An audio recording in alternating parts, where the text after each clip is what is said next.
안녕하십니까. 오늘 차량 기술사에 대해서 앞으로 이제 강의를 하게 되었습니다. 제 이름 박만재고요.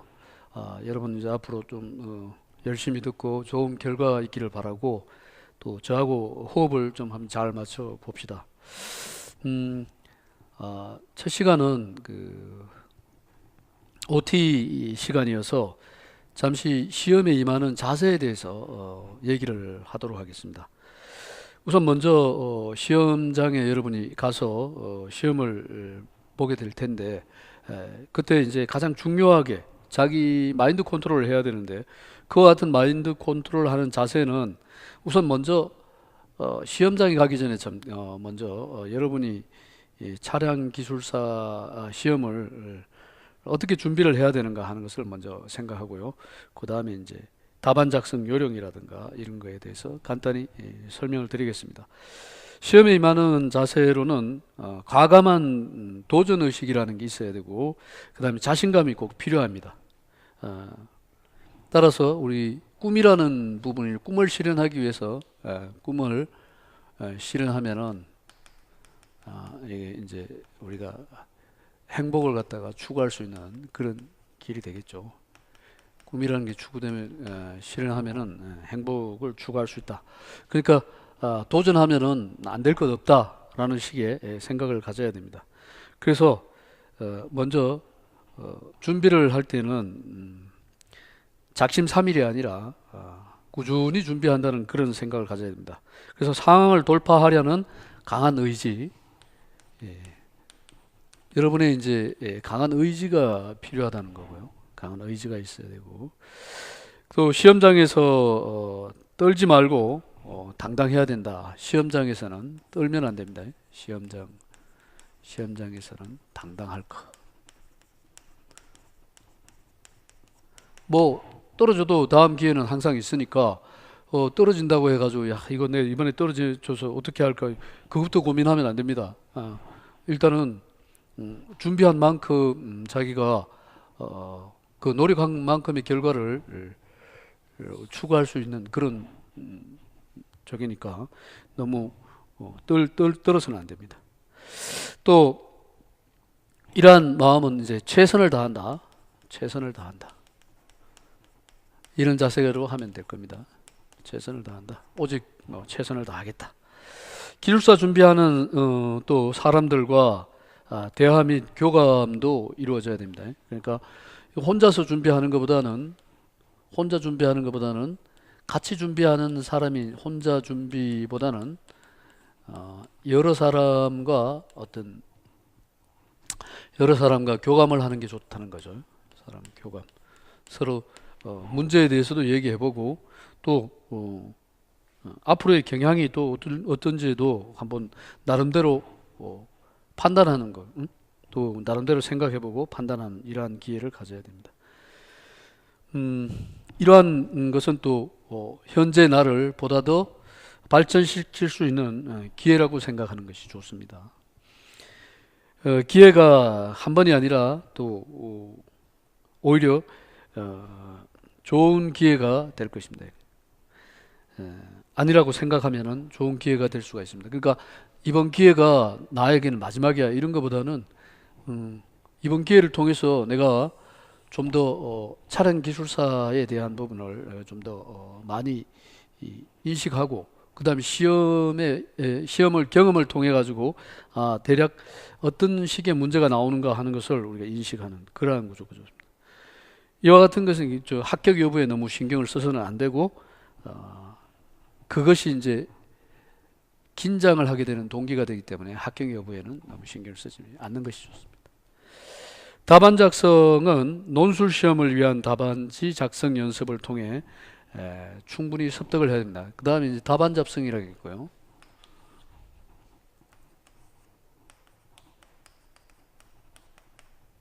답안 작성은 논술 시험이니까 이 논술 시험에 그 시험지를 활용해야죠.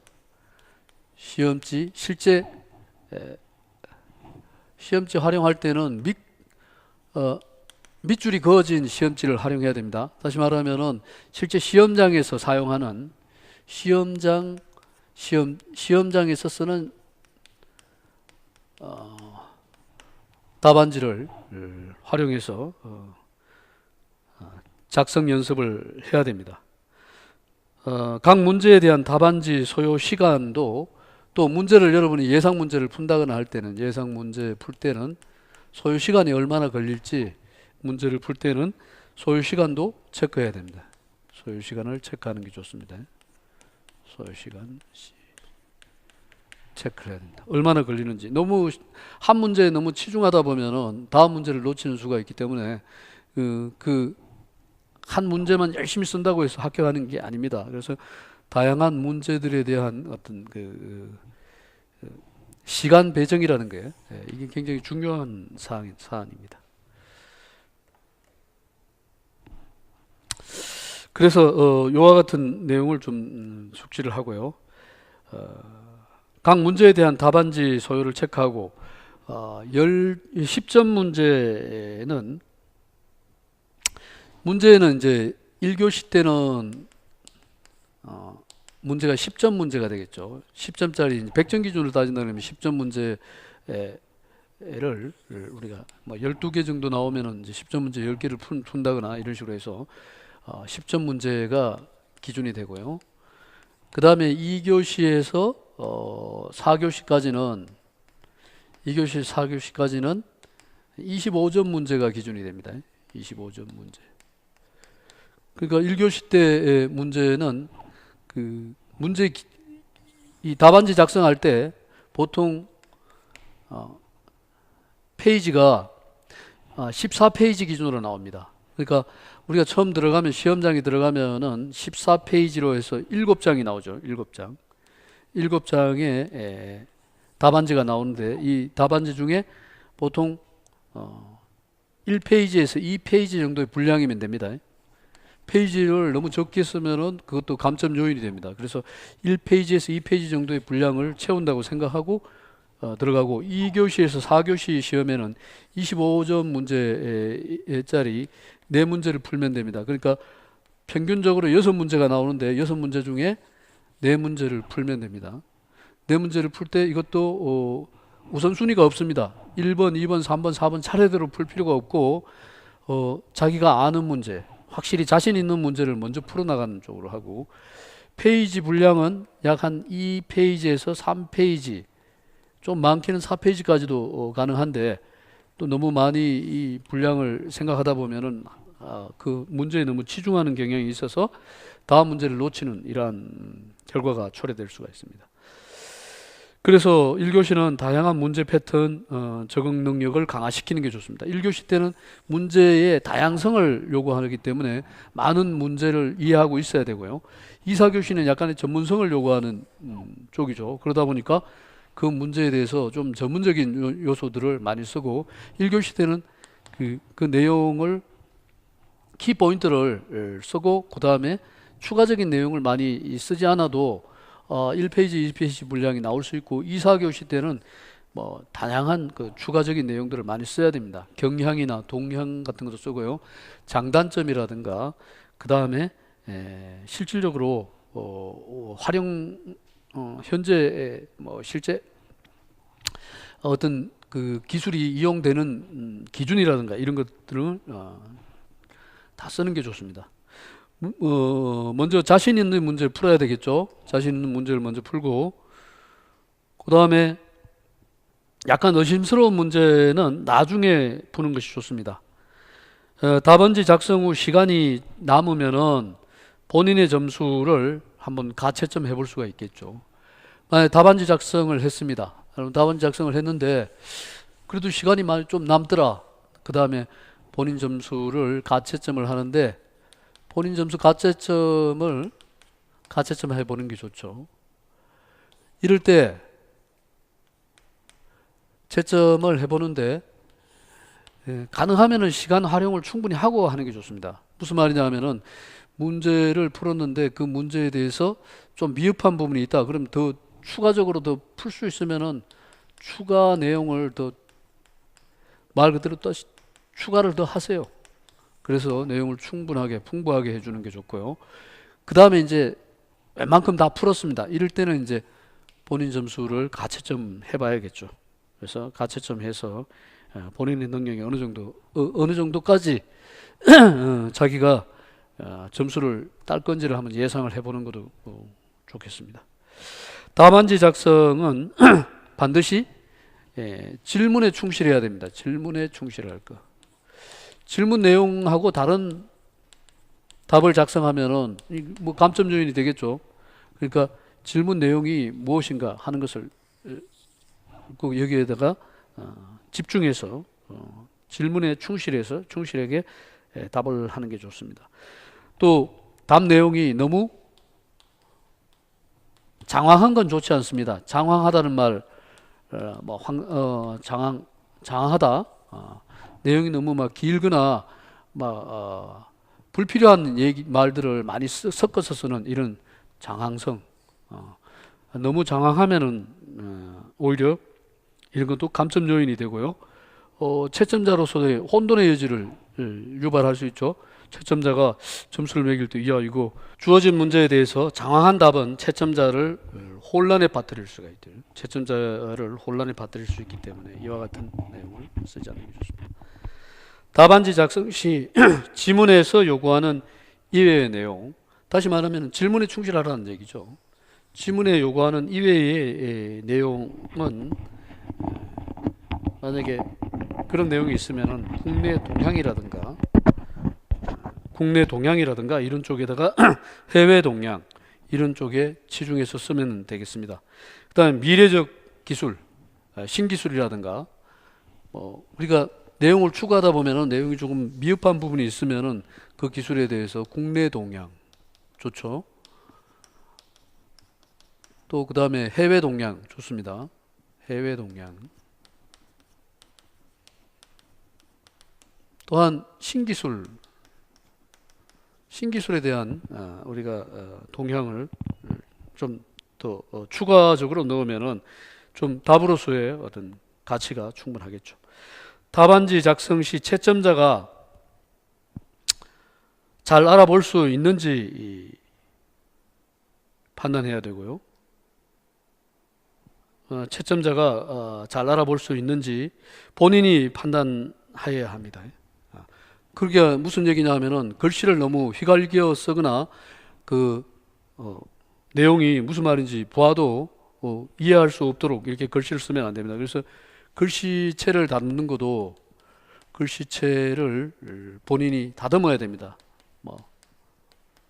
다시 말하면은 글씨체를 가능하면은 알아볼 수 있도록 좀, 휘갈겨 쓰지 않고 알아볼 수 있도록 이렇게 해야 됩니다.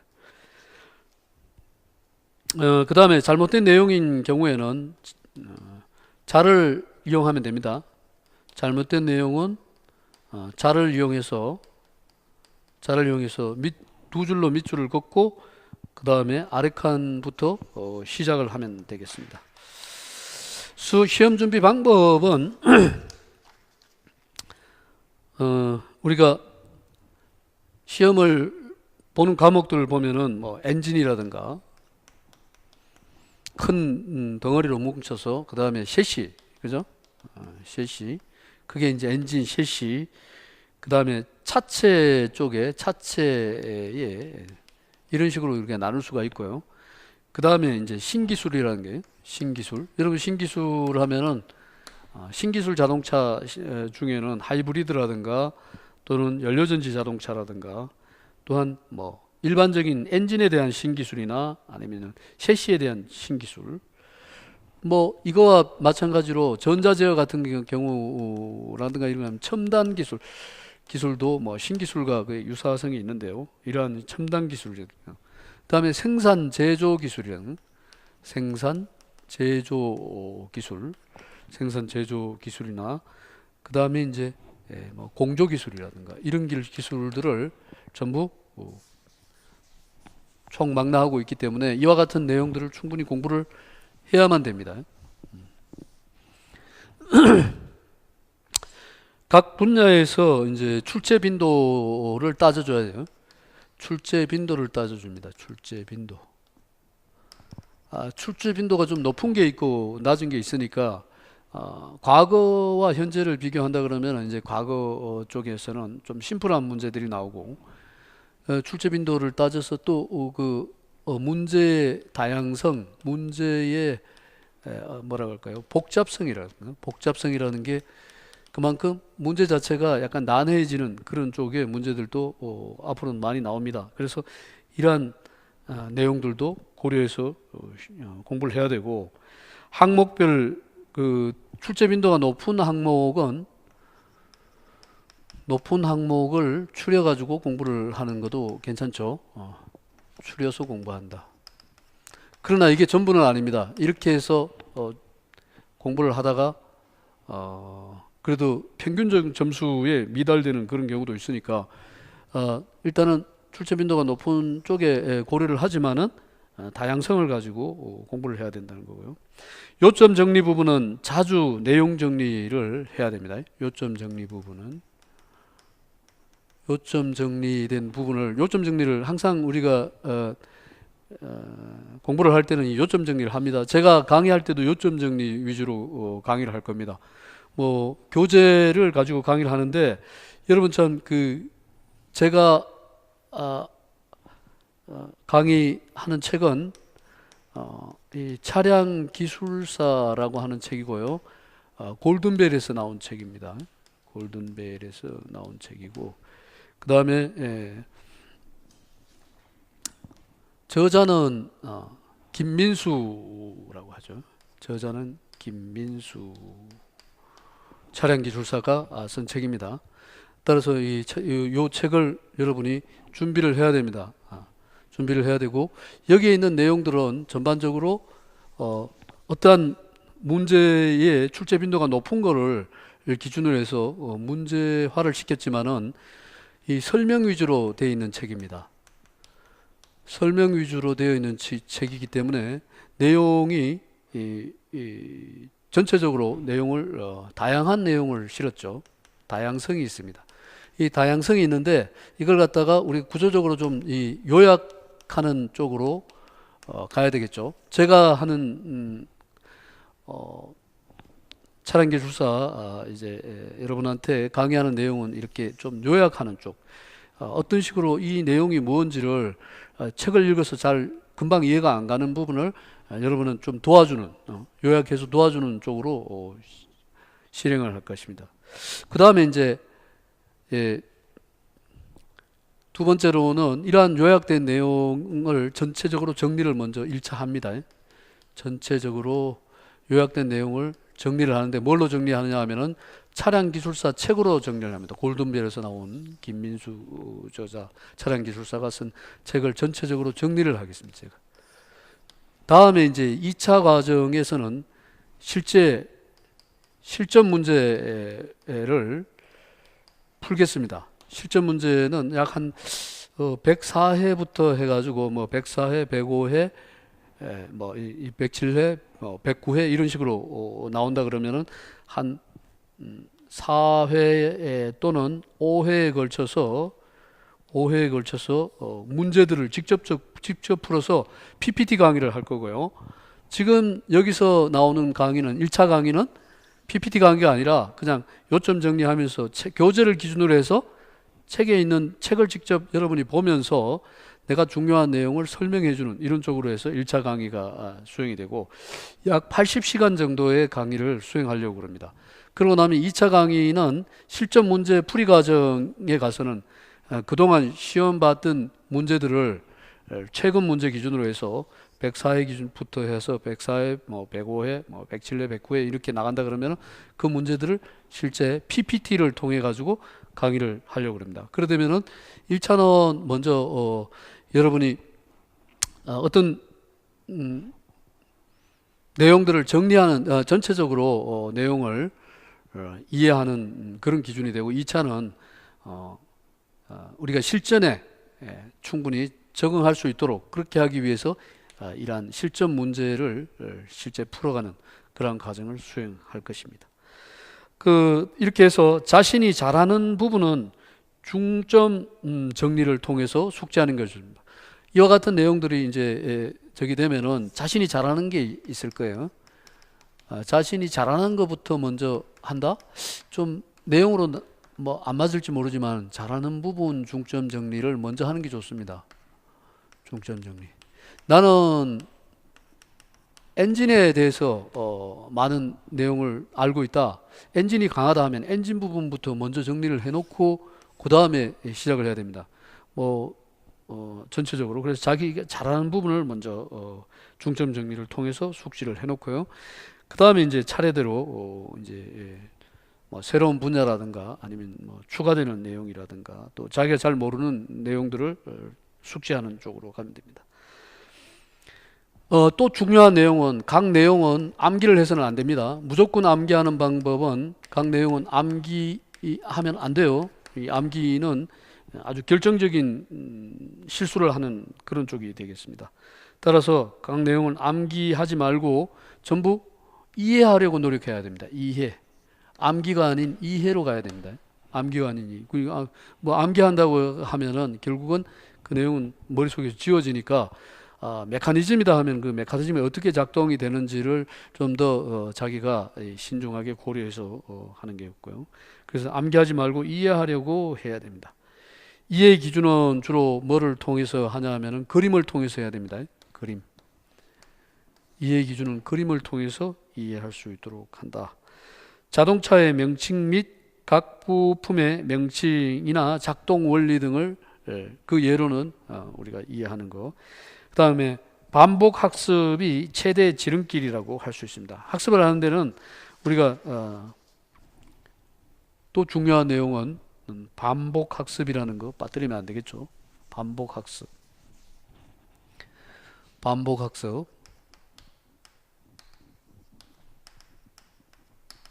이 반복 학습이 매우 중요합니다. 반복 학습. 한 번으로 다 끝나는 게 아니라 반복 학습을 통해서 그러니까 뭐를 해야 된다 하면은 암기하려고 하지 말고 이해를 해야 됩니다. 그러니까 학습 무조건 뭐 외우는 것도 나중에 하면 이해가 가능하겠죠. 그러나 이런 것은 내용이 어떤 식으로 전개되는가를 좀 더 깊이 생각할 줄 알아야 됩니다. 반복 학습 이해를 하기 위해서는 사고의 능력이 뛰어나야죠. 생각. 이 사고를 잘 해야 됩니다. 이런 것이 굉장히 중요한 사항이라고 생각되고요. 그 다음에 이제 여러분이 또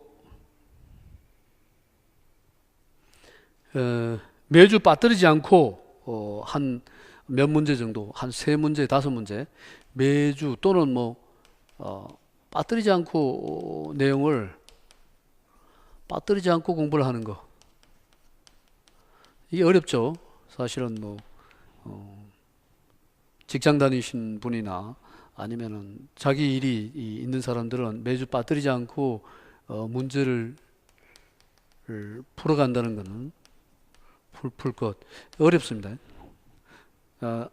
이게 안 되면은 뭐 매주에 뭐 한 2회나 3회 일주에 1 내지 뭐 2회 3회 이 3회 정도를 문제를 풀이하고 그 한 문제 풀이는 한 5문항 정도 또는 기준은 뭐 없습니다. 그러나 한 3문제에서 5문항 정도를 이렇게 한번 확인하면서 그래서 공부를 계속 자기가 하고 있다는 것을 좀 인지를 할 수 있도록 이렇게 해야 됩니다. 책은 주로 자동차 핸드북, 차량 기술사 책 이런 것 등을 통해서 참고로 해서 답안 작성도 겸해서 하면 됩니다. 우선 처음부터 뭐 답안 작성을 요구하진 않죠. 처음에는 충분히 이 숙지하는 과정이 필요할 거고요. 숙지 과정을 거쳐 가지고 그 다음에 답안 작성을 해야 됩니다. 답안 작성. 숙지 과정을 거쳐서 답안 작성이 들어가니까 답안 작성은 처음부터 시작할 필요는 없습니다. 이거는 숙지 과정이 먼저 충분히 이루어지고 난 다음에 주관식 답에 대해서 여러분이 100% 퍼펙트하게 풀겠다는 그러한 생각을 가진 것은 잘못된 겁니다. 여러분 주관식 답에 아주 완벽하게 점수를 매기기는 쉽지 않은 겁니다. 사실은. 그래서 주관식은 전부 여러분 시험 보는 게 주관식이죠. 이 완벽성 퍼펙트하게 문제를 풀겠다? 아니라는 거죠. 이건 주관식 문제를 풀면서 나는 완벽하게 풀지 않으면 안 된다는 식으로 하면은 공부를 하다가 내용을, 그러니까 이러한 퍼펙트하지 않다는 얘기는 전체적으로 내용을 잘 갖추면 됩니다. 전체적으로. 그 다음에 그 내용의 타당성을, 전체적 내용이 잘 갖춰질 걸. 잘 갖출 것. 내용을 잘 갖출 것. 전체적인 내용을 잘 갖출 것. 그 다음에 어떤 그 질문에 대해서 빠진 내용이 없는가 정도만 하면 됩니다. 질문에 대해 빠진 내용을 대해 빠진 내용이 있다 그러면은 그때 추가하는 쪽으로 빠진 내용 확인하는. 여러분이 이제 만약에 공부를 할 때는 이런 쪽으로 정리를 해서 하면 되겠죠. 그 다음에 이제 아주 중요도가 높은, 매우 중요도가 높은 그런 내용이 있을 수 있습니다. 중요도가 높은 내용. 어떤 내용이든지 이런 것을 우리가 약방의 감초라 그러죠. 약방의 감초처럼 나오는 내용. 약방의 감초처럼 나오는 내용. 이런 내용들을 좀 더 공부를 해서 베이스라인을 깔아야 됩니다. 기초를 튼튼하게 만드는 그런 작업이 필요하고요. 시간 활용 방법은 지원자의 그 집중력과 관계되고 자신이 하는 일에 따라서 기술사 합격 소요 시간이 달라질 수가 있습니다. 제가 어떤 이 수험생이 지금 내가 하고 있는 게 뭐 전기전자 쪽이나 아니면 자동차가 아닌 기계 분야인데 차량 기술사를 시험을 보겠다 그러면은 아무래도 많은 시간이 더 요해질 것이고 이해도가 좀 떨어지기 때문에 공부하는데 어려움이 좀 있겠죠. 그러나 자기 분야가 뭐 차량 쪽이고 내가 근무하는 쪽이 자동차 회사에서 근무하고 뭐 이런 쪽이라 그러면은 공부의 그 시간을 많이 단축할 수 있는 장점이 있습니다. 학습법은 연상법하고 그 다음에 답안 차별화 방안을 세워서 공부하는 것이 좋고요. 연상법이라고 하면은 그 앞에서 풀었던 내용과 뒤에서 풀었던 내용이 유사성이 있다 그러면은 그 내용을 자기가 머릿속으로 어느 정도 인지하면서 내용을 다른 부분만 추가적으로 이렇게 생각하면 됩니다. 그러지 않고 결국은 학습의 방법은 문제의 유사성이라는 부분이 있기 때문에 아주 차별화된 문제들이 나오는 게 아니고 문제의 유사성이 있기 때문에 그 A라는 내용을 풀고 나면은 B라는 내용을 푸는데 좀 아주 유사 문제로서 빨리 적응할 수 있는 그런 경우가 많습니다. 따라서 이제 뭐 앞에서 얘기했지만 반복 학습이라는 게 그만큼 중요하다는 얘기고요. 학습 시간은 단계적으로 늘려가는 것이 바람직합니다. 물론 처음 학습을 할 때 나는 뭐 하루에 한 4시간 이상을 투자를 하겠다. 이렇게 하는 것보다는 처음에는 1시간 정도 투자하다가 또 좀 늘려서 2시간 이런 식으로 점진적으로 학습 시간을 투자하는 게 좋지. 한목에 너무 많은 시간을 투자하다 보면은 어떤 문제가 생기죠? 질려요. 그러니까 이건 그 다음에 또 어려운 문제가 나와버리면은 이걸 계속 해야 되냐 하는 자기 스스로가 자신을 포기하게 되는 그러한 기준이 되기 때문에 학습 시간도 조금씩 늘려가는 게 좋고요. 학습법은 연상법, 그 다음에 답안 차별화 방안을 하고 반복 학습이 지름길로 얘기했죠. 학습 시간은 단계적으로 늘려가는 게 좋다.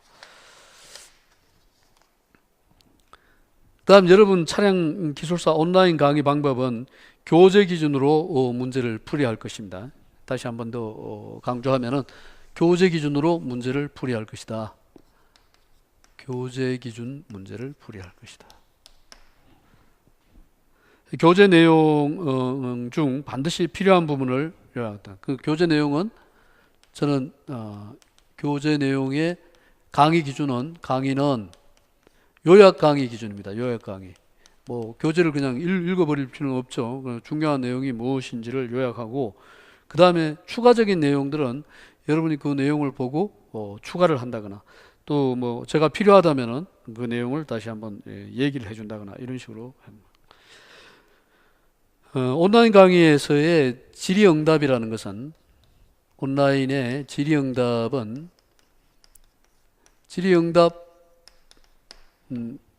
온라인에 질의응답이 있습니다. 그 질의응답에 질문을 하면은 최소 일주일 이내에 답을 할 수 있도록 제가 이 시간을 맞추도록 노력하겠습니다. 일주일 이내에 답을 해줄 수 있도록요. 그래서 온라인 강의 질의응답에서 질문하면은 수강자가 질의를 하면은 일주일 이내에 답을 해줄 수 있도록 이렇게 하겠습니다. 마지막 5주간이나 또는 6주죠. 마지막 5주에서 6주는 5주 내지 6주간은 문제 풀이 과정을 할 겁니다. 문제 풀이 과정. 문제 풀이 과정은 조금 전에 얘기했지만은 그동안 실제 횟수별로 100한 4회 정도에서 105회, 107회 이런 식으로 109회 이런 식으로 해서 한 4회나 5회 정도 문제 풀이를 할 겁니다.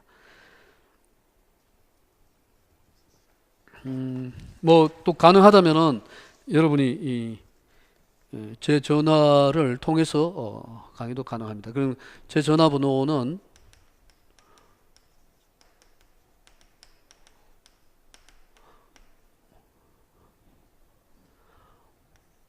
010-3968-2745입니다. 제 전화번호가 그러니까 제가 항상 답을 해준다고는 이렇게 말씀드릴 수 없지만은 필요에 따라서 급하다면은 저한테 전화하면은 저하고 통화를 한 다음에 아니면은 또 통화할 때 내용을 이런 식으로 쓰는 게 좋지 않겠냐 해서 제가 좀 지원해주고 서포트해줄 수 있는 그런 시간도 한번 가져보도록 하겠습니다. 그 다음에 이제 여러분이 강의 이 내용 기준으로 보면은 엔진에서는 주로 가솔린 그런 강의 내용을 기준으로 우리가 한번 간단히 한번 보도록 하면은 엔진 기준에서는 엔진에서는 크게 이제 가솔린 엔진과 디젤 엔진이라고 이렇게 나눌 수 있죠. 가솔린 엔진, 디젤 엔진이라고 있죠. 그 가솔린 엔진과 디젤 엔진으로 나눠져 있는데 가솔린에서는 노킹이라는 말이 굉장히 중요하죠. 가솔린 노킹이라는 부분이 왜 발생되고 노킹이 발생되면은 노킹을 어떻게 억제를 할 수 있는지 그 다음에 또 디젤도 노킹이 있습니다.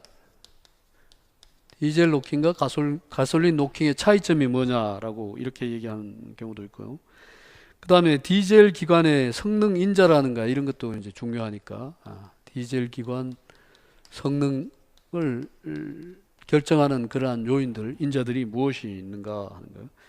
그 다음에 평균 유효 압력이라는 말이 나오죠. 평균 유효 압력의 의미가 무엇이냐.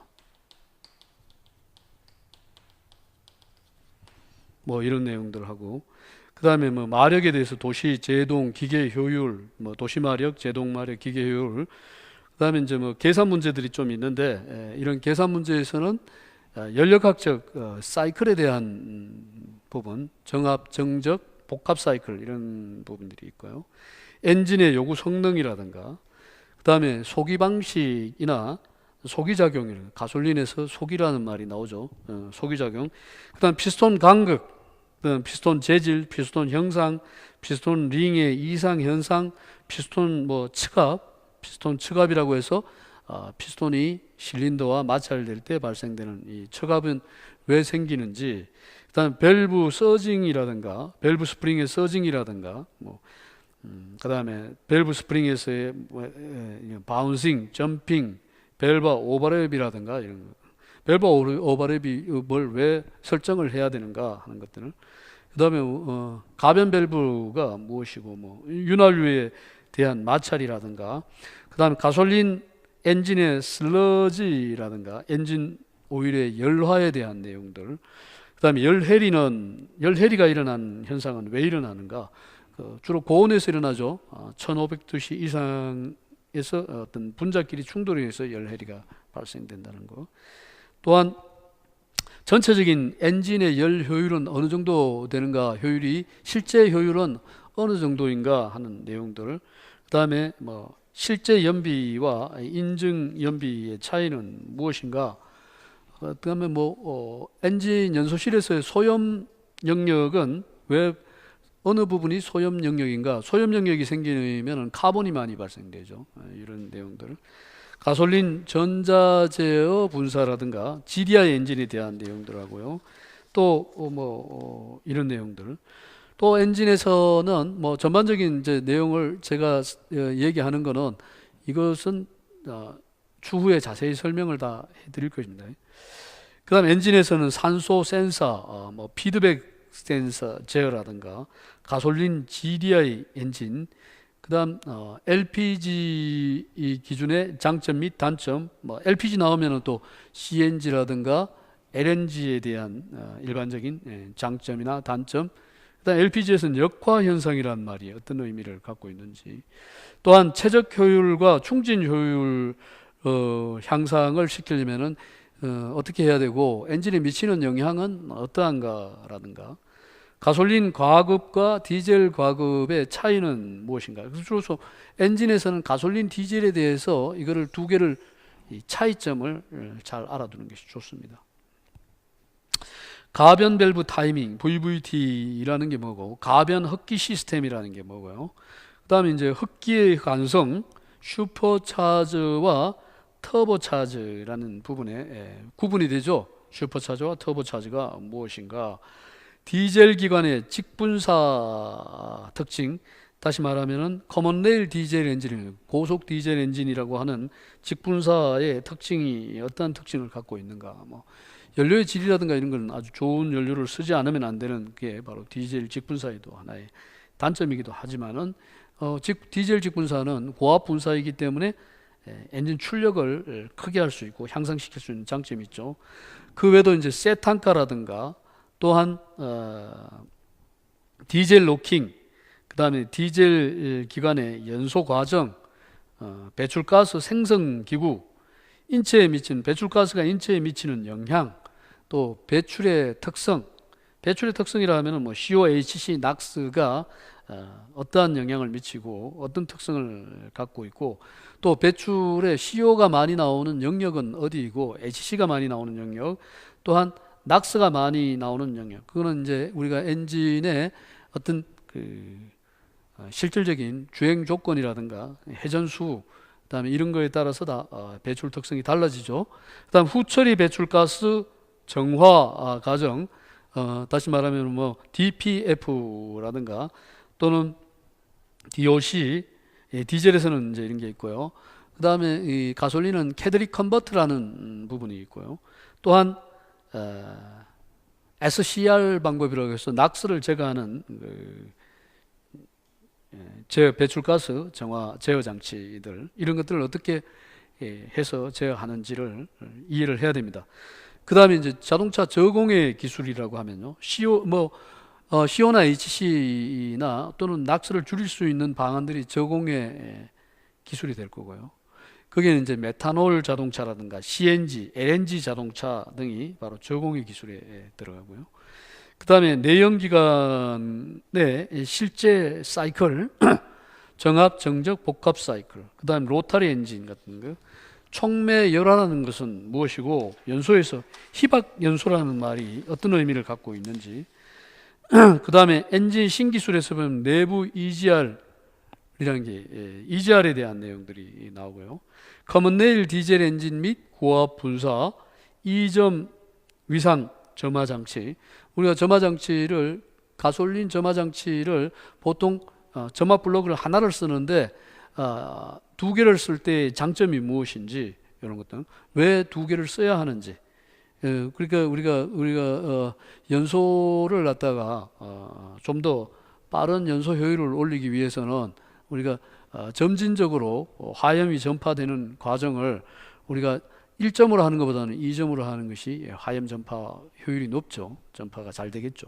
그래서 2점 위상 점화 장치를 쓴다거나, 그다음 가변 VGT, Variable Geometry Turbocharge를 우리가 가변 VGT라고 하죠. 그다음에 CVVT, 그다음에 VTEC이라든가 예혼합 연소 HCCI 타입이라고 그러죠. 그다음 바이오디젤, 가변 압축 엔진, 이런 것도 엔진 기술만 해도 이렇게 많습니다. 그 외에 이제 차량 기술에서는 우리가 하이브리드 자동차라든가, 하이브리드 자동차의 종류가 여러 가지가 있죠.